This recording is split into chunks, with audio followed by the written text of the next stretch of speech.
नमस्कार दर्शक बंधु आम सांगरे आम समय जड़े चर्चित सिनेमा व्यक्तित्व श्री जयसेन महंत। जयसेन बाबू आपण को नमस्कार। आपण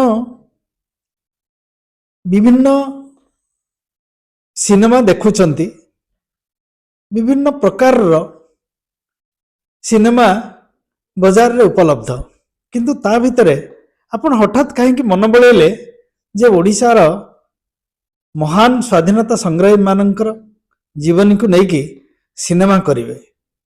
आपण एबे गोटे सिनेमा करिसेंती जय राजगुरु। जय राजगुरु सिनेमा निर्माण पछरे आपणकर प्रेरणा कौन? कहीं ओडिशार अतीतर इतिहास को लोकलोचन आनिया पे आपण आग्रही हेले? बढ़िया, अति सुंदर विषय सर। एक्चुअली विषयटा आपण बहुत ये कले खुशी लगिला जे जदि जो राष्ट्र रे बा जो राज्य रे संस्कृति को जदि प्राधान्य न दिया जाइछि ताहले संस्कृति को जदि आमे आग्रह भरा जदि समर्पण न होइचंती ताहले से समाज बा से जाति बा से राज्य नष्ट हो जाइछि। तो संस्कृति को आज पर्यंत संस्कृति भित्तिक राष्ट्र भित्तिक बा देशभक्ति फिल्म आसुना।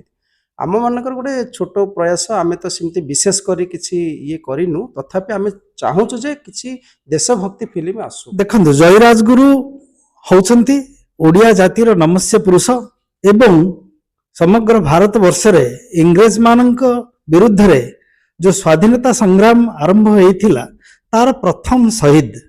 आज जय राजगुरु कथा जते बेले आसुची आपण ताकू सिनेमा रे रूपायन करिसंती एवं ताहा अत्यंत जटिल एवं क्लिष्ट साधना मध्य। कारण जय राजगुरु समय रे 1803, 4, 5, 6 मसीहा सेतेबेले ओडिशार तत्कालीन चित्र कौन थिला, सामाजिक चित्र कौन थिला, से सबू जेतेबेले आपण सिनेमा रूप दउछंती आपनकर अभिज्ञता कौन है? सर प्रकृत रे फिल्मटा 1800 माने जो विषय आसुची 1803 बा 1799 आरंभ करी तांकर माने ये पर्यंत तांको दुई फाल करिया पर्यंत संपूर्ण सेही समयर जो क्लाइमेट, सेही समयर जो प्राकृतिक सौंदर्य, जंगल बण पहाड़ जो खरा से विषय ही रखाई। आजिकाली तो आउ सेटा देखिबा को मिलुनी। आज सबुआडे गले घर रोड रास्ता इलेक्ट्रिक पोल तार सब आमको बहुत समस्या करथिला, किंतु आमे ताकू माने दूर को रखी आमे जेतिकी जो 1800 सेही समय जहाँ ये थिला गोटे सेही विषय को लेकिन आमे करिछु आ सेही प्रकृति भरा जिंस को लेकिन आमे उपस्थापन करिया पे चेष्टा करिछु। जय राजगुरुंकर सामग्रिक जीवनी देखैबा ताकू सिनेमा रे रूपांतरण करिबा गोटे विशाल प्रक्रिया। आपण मु आशा करुची सिनेमाटी तो निश्चित भावे ओडिया दर्शकों द्वारा गृहीत हेबो, किंतु एही सिनेमा करिबा पछरे जो आपणकर जटिल अभिज्ञता रहिछि, केते कोन बाधा विघ्न आछि से संपर्क रे किछि पदे अधे आपणकठो आमे सुनिबु। बढ़िया।